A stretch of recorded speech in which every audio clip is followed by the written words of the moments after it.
Hello and welcome back to Sabbatical Stories. I'm your host Bex Thomas, a career transition and sabbatical coach, and today I'm coming to you from the Blue Mountains in Sydney, Australia.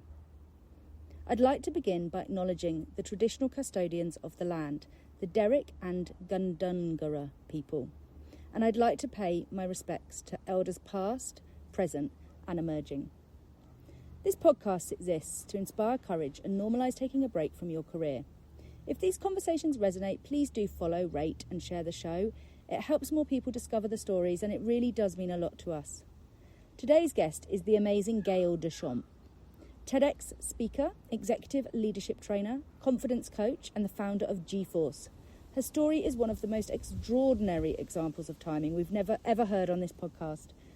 After 27 years in global corporate, Gaëlle made the intentional decision to pause. She perfectly planned a sabbatical designed for rest, reflection and renewal. Her sabbatical officially began on March the 1st, 2020. And we all know what happened next.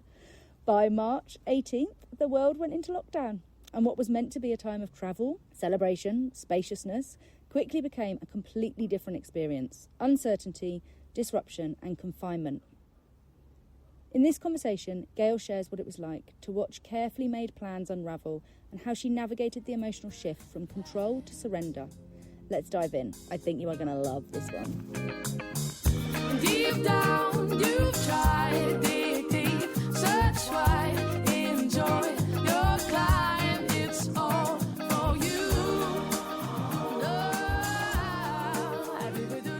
Good morning, Gaëlle, and welcome to Sabbatical Stories. Thank you so much for being here. Good morning, Bex, and to our listeners. I'm delighted and excited. What a nice subject to start the day with. Yeah, absolutely. And look, can you please, for our listeners, give an introduction to Gaëlle and your sabbatical story? Sure, no problem. So you can probably tell by my accent, I'm French, and I spent the last 30 years abroad, but I did the first quarter of my life, I would say, almost 25 years in the corporate world, doing, I guess, following the dreams that were planted in me as a child.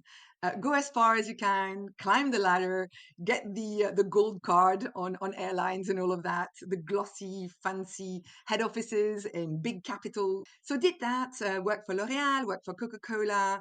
I lived in America, I lived in London. And then I hit 40 and there was kind of this, I don't know, deep existential question that resonated. Like, is there more? And I was like, what do you mean, is there more? I have everything that's, you want on paper.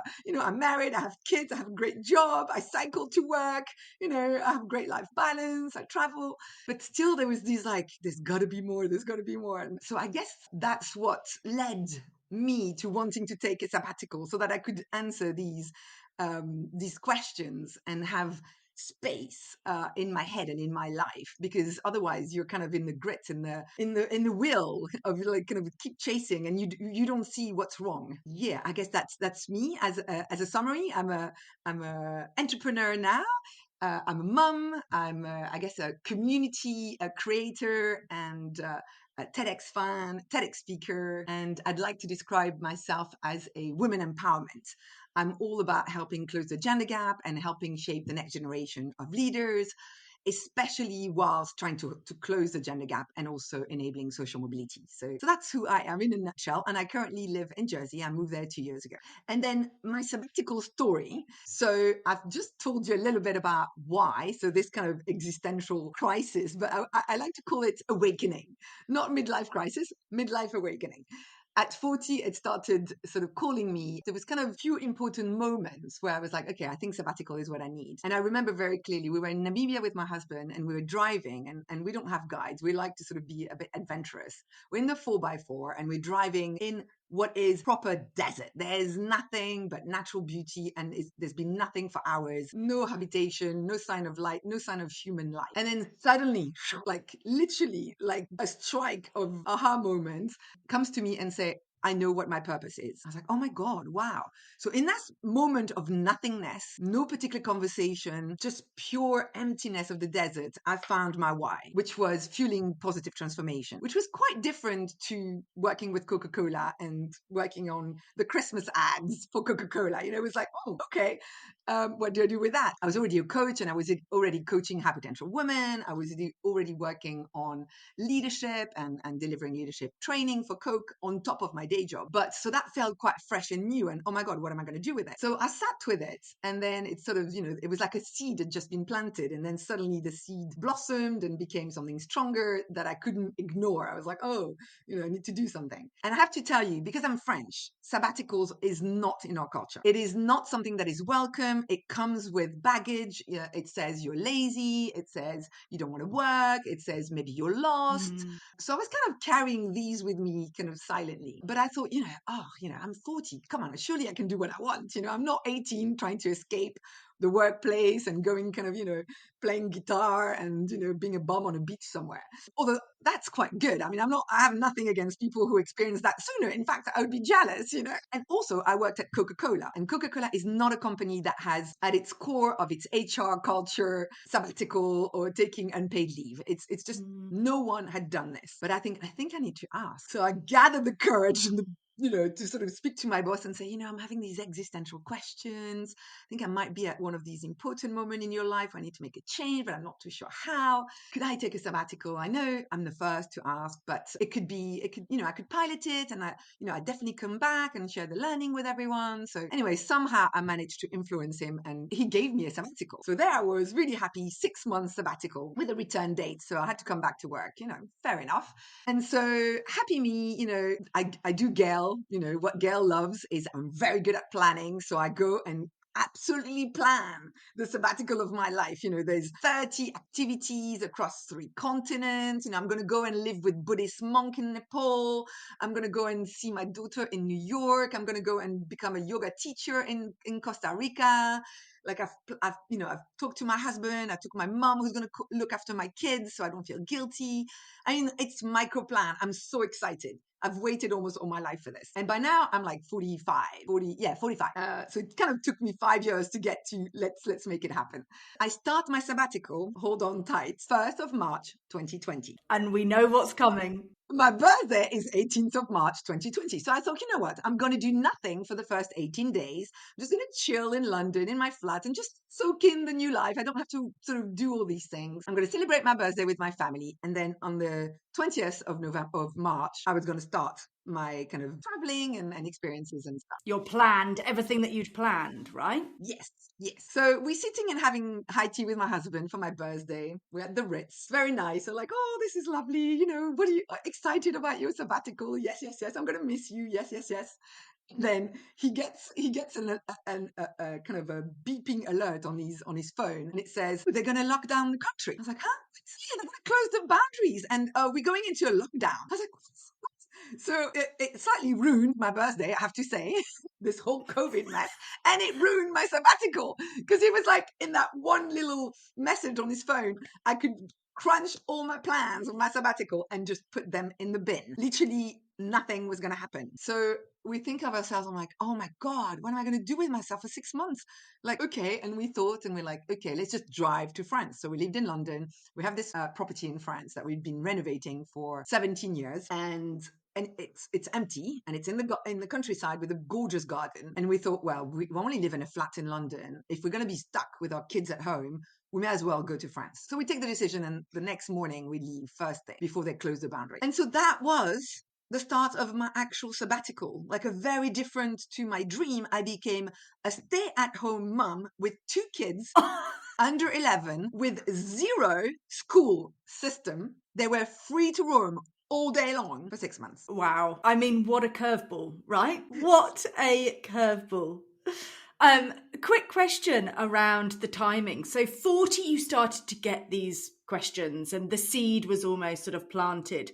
When was the Namibia trip? I think it must have been maybe 42 or something. Okay. And then sort of 3 more years to really, I suppose, tangibly start to ask and plan and explore the opportunity for the sabbatical. I'd already, when this transformation changed, I'd already started making, adjusting the dosage of my life. And obviously, so I was 100% in marketing, international marketing, leading teams, 30 people around the world, big marketing budget, big campaign. And then I said, you know what? I think I want to help people. So I started taking more and more leadership and development role, to the point where in 2020, I was 100% in learning and development. So I'd already made some changes in my life Okay. to align my purpose and my day job more closely. So I was happy with these changes, but somehow it still felt there was more to come. And there was, this was kind of a step in the right direction, but I just wanted to have a more helicopter view. What else could be done? How interesting. So you had started to make the changes, and over a 5-year period got to the point where actually I just need the space and the nothingness of work to take the sabbatical to actually fully answer those questions, I suppose. And you'd planned this perfect sabbatical. Oh God, yeah. I mean, I wanted nothing, and I wanted, that did it. Except it wasn't quite nothing, because I had to occupy 2 kids, and that I have realized is I'm not made for being a stay-at-home mum. Was it not a defining moment of I want to help people and become a teacher? No. I want to become a stay-at-home mum? No. No, but I mean, I had a lovely time, and we made, an important lesson for me was to make the most of what is and not to hold on to plans. And life is full of disappointment, right? Like, of things that you actually have no control over. And this is one of my biggest lessons, is that I had spent so much time and effort, and it was a dream from so long. I still remember hearing when I was 18 that, Australian kids, New Zealand kids, British kids would go on these sabbaticals. And I was like, I wish I could do that. The rite of passage backpacking. So it was a dream that I had for such a long time. So to have it crash like that was really painful. But actually, it taught me that it's okay to let go of plans, as long as you consciously rewrite what is success. So now I was 6 months in a French countryside with my kids. What is success for me? How am I going to say this was a great idea to take a sabbatical, despite what's happened in the world, and rewrite what success looks like? What do I want to get out of it? What are my new KBIs, key business indicator, almost like how you think in the world, but how do you think for your life? So being able to change that and to say, actually, it was going to be about this magical connection with my kids that will never be available again, to have 6 months together. What do I want that legacy to be? What do I want to remember? So for example, we did a vegetable garden and a fruit garden, and we planted and we designed and we decided what grows here, and we researched, and then we looked out in the garden, what's the place that has enough humidity and sun and and then we planted, and then we ate from what we planted. And so my kids, who were kind of big city kids and had no idea about gardening and nature cycle, suddenly became little gardeners. And then I did the Art of Isolation 10-week art project with my daughter, where we were drawing every day. So for her, it was one of her most creative period of her life, where literally, we had like 108, more than 180 drawings. I mean, maybe she would do 2 or 3 a day. So we could have exhibition. Like, she had a manga chapter where hundreds of manga drawings. Then we did aquarelle, watercolors. Then we did this and we did that. So it was very rich for her for that. With my son, we did a cookbook. Literally every day we made an effort of, what do we want to cook? Let's look at recipes. Let's print it. Let's take photo of the making of and then we created a cookbook for him, 500 recipes. So I know that when he goes to university, he can remember and say, hey, these are recipes I made with my mom. They're very good. They're wholesome. They're French. And have a bit of his culture, because I'm married to a Canadian. So, I was kind of out there campaigning for his French identity, because he definitely said, I'm not French, I'm British. And I said, no, you are French. So trying to really think of new ways of feeling fulfilled, and new, you can call them KBIs, but, kind of changing your vision for what is based on the changes that have happened. So, now I can look at my sabbatical and have zero regrets. What happened, but I made the most of what was. And actually, it was almost like the dust settled, even though I didn't have the space and the time to work on my personal project. I went back to work, and you think, maybe there's a guardian angel with you and everything happens for a reason. I went back to work because I couldn't do anything on my, on my kind of, can I be an entrepreneur or test any, I don't know, retreat concept. I couldn't do any of that. I went back to work reluctantly, thinking, maybe I could have set up my own business. Maybe I could have opened it by now and not have to go to work. But I did go back to work, and I thought, that's life. And at least I will prepare something else else, maybe a holiday or something shorter to work on my project. And then what happens is that Coca-Cola makes everybody redundant. So I go back to work in September, October, November, December, January, February. Yeah, so 5 months after I go back to work. In January, they announced full 100% people made redundant. I was there for 15 years. They gave me a big check. I was like, oh, maybe this is my sabbatical. This is what I needed to set up my own business. This is the sabbatical, yeah. And it's the forced break that is a gift. I didn't get it when I wanted, but then I was like, you know what, I'm going to say yes to that. And I'm going to take that time now to work on my business. And so I've been an entrepreneur for 4 years now. You know, it's wonderful. I'm shaping everything that I want. I feel I am the most aligned in terms of my purpose, my value, what I do day in, day out. I focus on creating leadership programs for girls and women, and it feels so satisfying. And I deliver them myself. I see the change. I see the sparkle in their eyes. They come back and tell me, oh my God, thanks to you, my life has changed. Like I feel so thankful that the event happened the way they did. And how fascinating to have one so meticulously planned down to the absolute finest detail that takes a total sort of 360. And then to have almost a shock one that is not planned and actually created for you, to then go full circle to actually gift you the time to be able to create and I suppose solve for the why, right? Your questions going into the first sabbatical were all around what you wanted to do next. Is that right? And if it wasn't Coca-Cola and going back to Coca-Cola, what would it be? So trialing and testing and prototyping what that would be. But actually you were forced to become a teacher, a full-time mama, caretaker of a old chateau in France.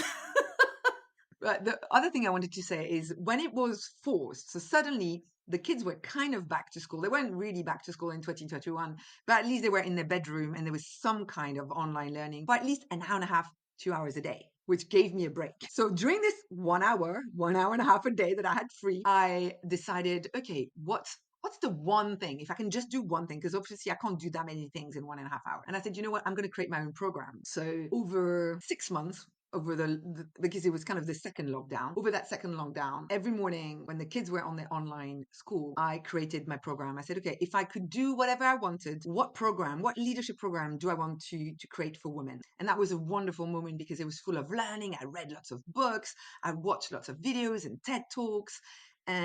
And then went back to all my kind of material, what I'd learned myself. I mean, I'm like a personal development sucker. I had been in so many trainings and seminars and, signed up to so many programs. I had so much to draw from that I was like, okay, what are the essential? What's my way? What's my method? And at the end of the 6 months that kind of lockdown, I had a 150-page, 12-hour CPD certified leadership training, So I was like, look, I've only done one thing, but actually that one thing was a massive step in the right direction. And I think sometimes we feel overwhelmed because there's, where do I go? So many options. And to just commit to one thing, what's the biggest thing that you could do right now that's going to make an impact, that's going to help you declutter and say, what am I about? What's really essential for me? So that was a really important learning for me because I still use that 4 years later. It is kind of my signature program.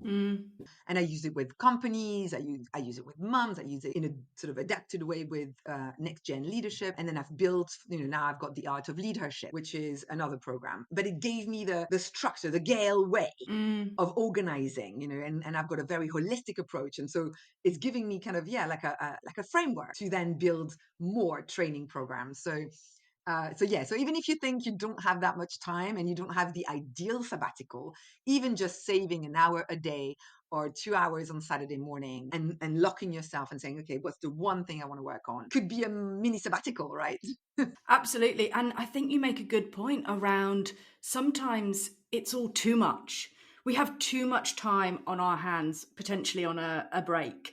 There's too much information that we're consuming consistently and constantly in the, today's world. And actually, it's that beauty, isn't it, of only having a specific time and then being as true to solving for what you want in that time and concentrating very laser focused on one thing. I always tell a story about a returning mum to the recruitment team that I led and managed years ago.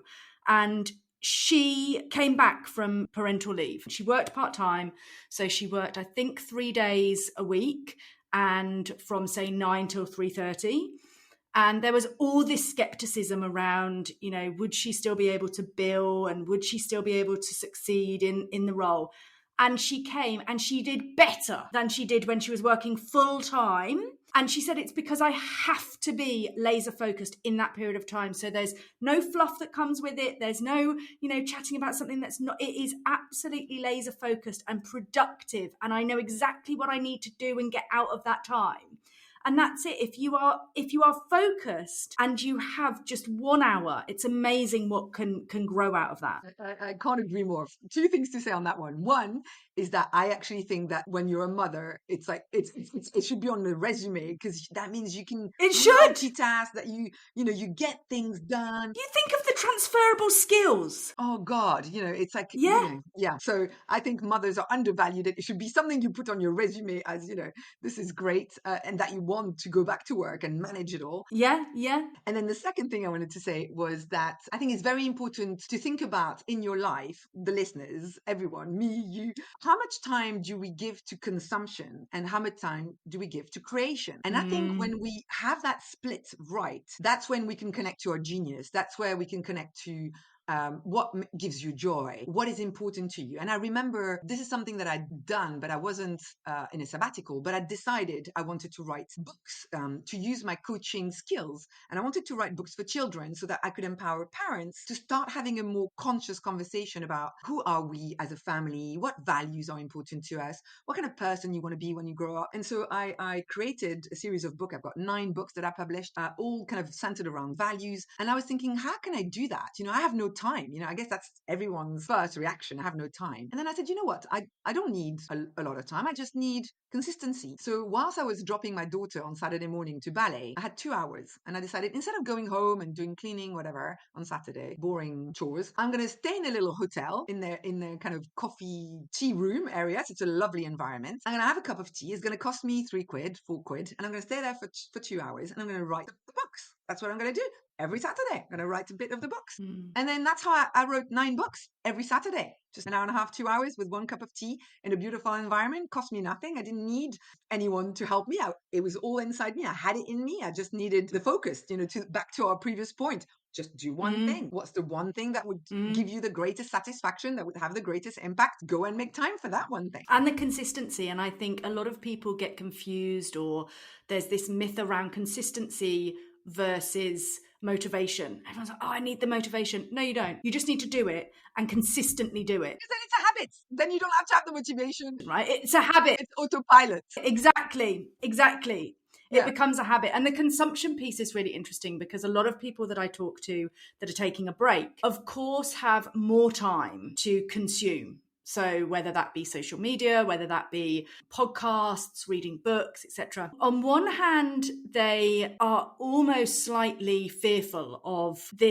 all this time stretching, in front of them, and them doom scrolling, or them consuming, things that actually aren't fit for solving for their why of taking the break. Or they consume so much and then never implement. Yes. And so your point around that consuming and then the creating, I think it's also then the consuming and taking the bits and actually implementing to make change. The amount of people I talk to that have read all of these self-help books or listened to all of the podcasts out there, have listened to, but actually then don't implement to make the change that they've taken the time off for. So right. That is I think it's one of these key life moment where the penny drops and say, you know what, there's a point where it's very good. I mean, especially if it's learning, right? I have, I'm all up for learning, but I have some clients, and I know some people in the circuits of, training and all of that event, all they do is go to training and spend all their money on learning. And then they do nothing with it. Nothing. Their life doesn't change. So at one point, you got to draw the line and say, okay, I know enough. There's a self-confidence issue there that I need to know more before I can take action. And it's like, no, like just incremental and iterate. So today you're ready, give it 1.0 version. Then in 3 months, you can do 2.0 if you think, oh, you know what, I've forgotten one thing. But get started. Because if that's the thing, it's like procrastination. I need one more thing. I'm not quite ready. One more thing. And then you never start. So it's about, actually start today, start small, take that one step. I'm interested to know what the biggest difference was in Gaëlle post first break and then Gaëlle post second break. Okay, that's a good one. So Gaëlle post first break, I think literally it was a change of identity, which sounds big and scary, but I'd always seen myself. I was born in Paris, then I lived in London, I lived in Boston, I always lived in big city or capitals. And I thought that was my identity. I was like, I need that buzz, I need that always on, I need the people, I need the action around me to thrive and to be happy. That's my environment. That's my happy place. But to suddenly be taken into deep French countryside, and I'm not kidding you, like my little village has got 1,000 people and I didn't see them because it was locked down anyway, right? So I was with no one and nothing but nature and my core family. And I thought I was very happy. I was very happy there. So that was a bit of a shock. I was like, oh, well, maybe I'm not so much of a city girl after all. Maybe I've got a bit of country girl in me and solitude and, Robinson Crusoe type of thing, all alone in the world. So that was, I guess, the first realization is that actually maybe there are different types of environment that suit me. And actually that has led, I can see that this was the first crack of opening the light into something that was inside me I didn't know was there, or I didn't know I needed, because now we've relocated to Jersey, which is, every morning I wake up and I see the beach and I see the sea and I see the sunrise. And that actually fills my soul.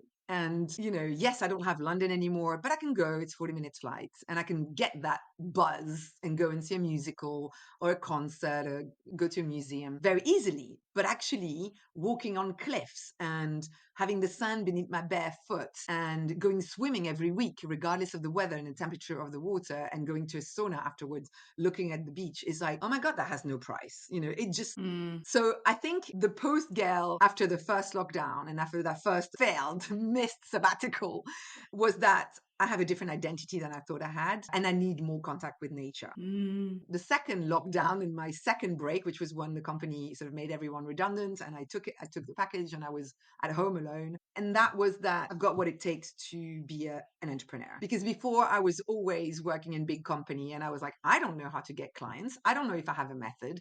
I don't know if I can organize my day and be productive, because my day was organized by meetings and this and that and the other. And actually I was like, no, I've got plenty of ideas inside me. I'm clear on what I want to do. I'm able to be structured and organized.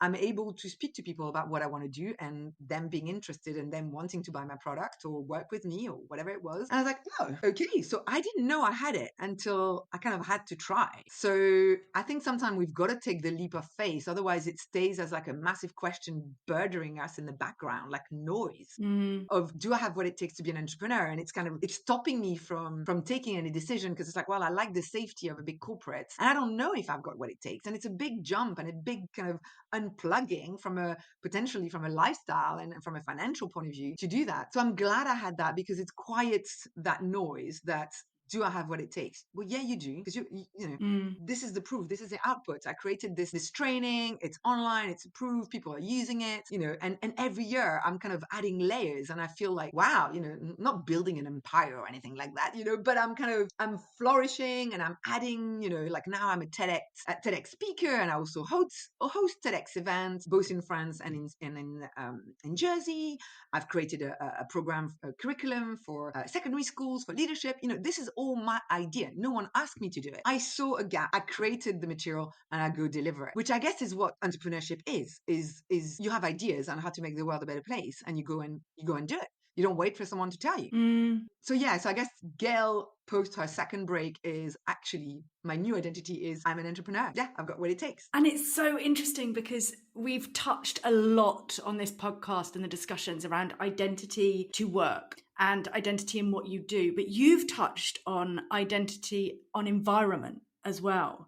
and that, you know, you had this identity that was city, and that you were a city girl, and that's where you thrived. And it was only until you stop and you kind of peel those, we talk about peeling away all of those layers of identity, but you know, to do it from a environment perspective is fascinating. So what led you to Jersey?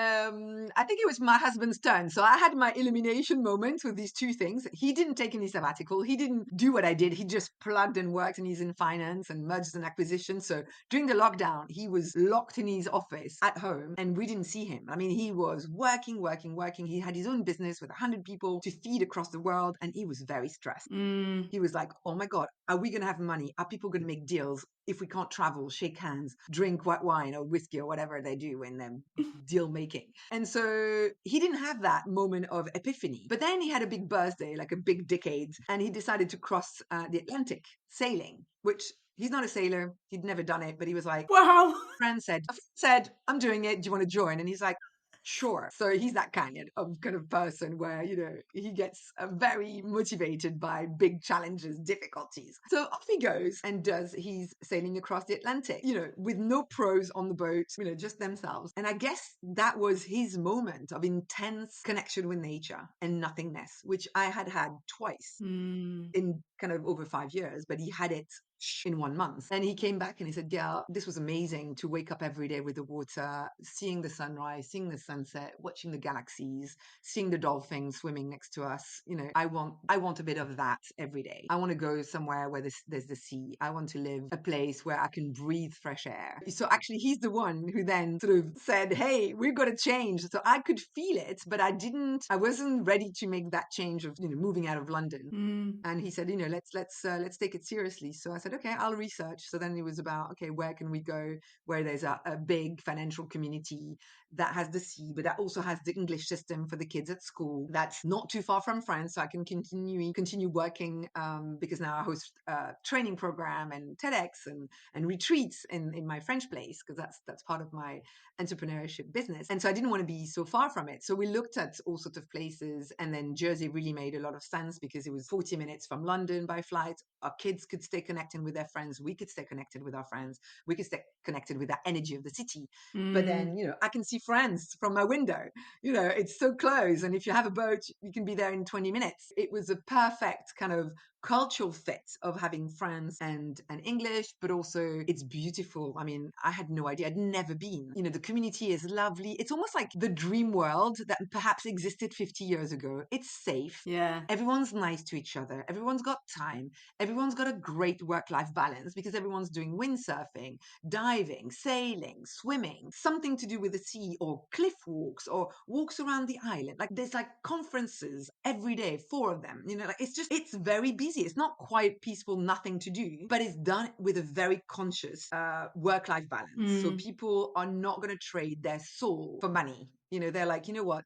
We appreciate the environment that we've got here, and we're going to preserve it, and we're going to work towards a better life. So Jersey was not my idea. It was my husband's wanted to move away. I found Jersey with my research, and it was incredibly easy. You know how people sometimes, we don't want change. I think that's the number one fear, is fear of change. When you look at what holds people back, fear of change. And I had made loads of things in my head that it was going to be complicated to move a family, 2 kids, teenagers. You know, I mean, they hated me for moving. They were like, I'm sure, yeah. you're going to ruin my life. You know, they were crying. We want to go to boarding school. We're not going with you. You know, like they did not want that move. And I was like, look, I'm your mother. My job is to know what's good for you and to prepare you for what's next. And moving and, you know, uprooting you and rerouting you somewhere is a life skill. Once you've done it once, you're not scared of it. And the later you wait, if you wait all your life, you don't want change, it becomes this monster. It becomes bigger. So because they were lucky and they were born in London and we'd be very stable and they had all their life, I was like, you know, this is okay. We haven't uprooted you so many times that it's unstable for you. So yeah, so this is now 2-year anniversary, and I'm glad to report that both kids are happy and settled and thriving and don't hate you anymore. And no, they don't have me anymore. As a family, it's really been a wonderful new chapter. And that I'm not sure I would go back to any big cities anytime soon. Isn't that interesting? Thinking that pre 2 breaks, you were the city person. Yeah. I know. Yeah, fascinating. I know. It's incredible how you can change, actually. If you allow yourself, I think. And the whole creating a new chapter and creating, living your best life for you and for your family. I do a lot of work with individuals around the non-negotiables and knowing what they are. Because I think if you don't know what those non-negotiables are, you don't know what the values are that you want to hold close. It's so hard. That's what makes it hard. I think once you knew what components you wanted out of your next chapter and what needed to be ticked box-wise, right? From both an aspirational perspective, but also very practically, with your husband's job and you being in between France and England. So once you've got that and you know that, it's then about being creative and finding what fits both from an environment, location and what you're going to do. Yes, no, absolutely. I love how you talk about your non-negotiable. I approach it from my magical lens, so to speak, is value lens. Values, yeah. I look at, what are my values? And it's so important that we look at it regularly because your value change. Right? My value, just because I've moved. Absolutely. Like my value have changed. Or maybe a birthday, or maybe, something significant. You have to reevaluate and say, what are my values? Yeah. And actually, in my top 5, there is adventurous. Adventure is one of my key values. So I was like, well, it would be really against my value to say no to a new family life chapter in an environment that's, is safe, it's kind, it's nurturing, there's loads of job opportunity, there's loads of companies. It wasn't a crazy, no one's going to survive in this thing. It was a very considered choice. And so it was going to be adventure because maybe we were not going to like it. But what's the worst that can happen? We go back to London. Yeah. We had kept our flat. We said, you know what? We're going to keep that as a mental security, as a safety net, that if we don't like it, let's give each other 2 years. If we don't like it, we go back to London. And now we're like, actually, we're ready to sell the flat. We don't want to go back. Yeah, it's so interesting. The quick fire questions. First one, what did you value before your breaks that you don't now? Now I value white spaces, blank spaces of, keeping your agenda free or just going on a walk with no agenda. Like these, so curating emptiness. I love that. Yeah. And what about a read, watch, or listen recommendation for our audience? I have many great ones. I have Driven from Susie Wolf. I went to see her speak live in London, and she's wonderful. She's basically the woman who is changing the narrative in Formula One for women. So she's created her own Formula One Academy just for girls, just for women, and getting really big sponsors like Legos and Charlotte Tilbury, and really making a dent and saying, women belong, where traditionally was only a male-dominated sector. So because I really like any woman who make an inroad for other women to go into a traditionally male-dominated. So I love her story. So I've got her book by my bedside. I met this wonderful woman, Eve Paul. She came to give a talk in Jersey, and she is just fascinating. And so I bought her book as a result. It's called Programming in Humanity. And she talks about the role of AI and how we retain our humanity. And she's got a PhD in theology from Cambridge, and she's an educator, and she's like just a wonderful mix. And I love how her brain works. And so it's like a call to humanity, to who are we and what role do we want to play in society and what role do we want to give to AI, and sort of let's wake up to that. So I like that as well. And finally, what are your 3 top tips for anybody who is thinking about or currently on a career break? So if you're thinking of a career break, I mean, the first thing, and it sounds obvious, is like the whole financial planning. How are you going to enable it? How are you going to fund it? What's going to be your lifestyle? So that's a non-negotiable. You have to think about it and agree if you have a partner. So make sure that it's a team project, that everyone's had opportunity to buy into and support you. And then I would say be clear about why you want to do it and what you want to get out of it, like the look of success. for me, what I think was what do I want my next chapter to be? Can I be an entrepreneur? Actually, the main question was, can I be an entrepreneur? That was it. So be very pointed around what do you want to test? What's the hypothesis or what could be? Amazing. Thank you so much. And thank you for joining us. If people want to get in touch, where can they find you? So my company, so I told you I was an entrepreneur, is called G-Force. What a name. So gforceco.co.uk is where you have everything about me. You've got my TEDx, you've got my programs, you've got my email, you've got my telephone. I'm on LinkedIn as well, Gaëlle Deschamps, Gaelle, and Deschamps, Deschamps. I'd love to connect on LinkedIn. I'm very active on LinkedIn, not so much in other social media. And we'll put all of those in the show notes. But thank you so much for sharing your story. It's been wonderful to witness. Thank you for taking me back to these lovely moments. It's like I've been in a sabbatical all over again. I feel the benefit in my body. You're reliving it. Deep down, you've tried deep, search wide, enjoy your climb. It's all for you. Thank you so much for listening, and a huge thank you to Gaëlle for sharing her amazing story of how external factors can sometimes impact a perfectly planned break. Gaëlle's story is a powerful reminder that even when life doesn't go to plan, stepping back can reveal clarity, resilience, and a new purpose even. If you'd like to connect with Gaëlle, you can find her via the links in the show notes. As always, a special thank you to Auntie B at the Flaxen, my incredible, patient and talented producer, to Nikki Sweetland, our brilliant creative force behind all things social and visual, and to Joe Cook, whose soulful vocals we're so lucky to feature throughout the podcast. If you loved this episode and know somebody who'd love it too, please do send it their way, share the link, pop it in a group chat or forward it to a friend. And please do us a massive favour, hit follow, give the show a rating or leave a quick review. It genuinely makes such a huge difference and helps more people discover these powerful sabbatical stories. The more we share them, the more we will normalise taking brave, intentional breaks. And if you've got a story of your own or know somebody who does, please do reach out to us. I'm Bex Thomas on LinkedIn and we're Sabbatical Stories Podcast on Instagram. Until next time, take care of yourself, keep dreaming big, and remember, your sabbatical story might just be the key to your next chapter. Oh, yeah.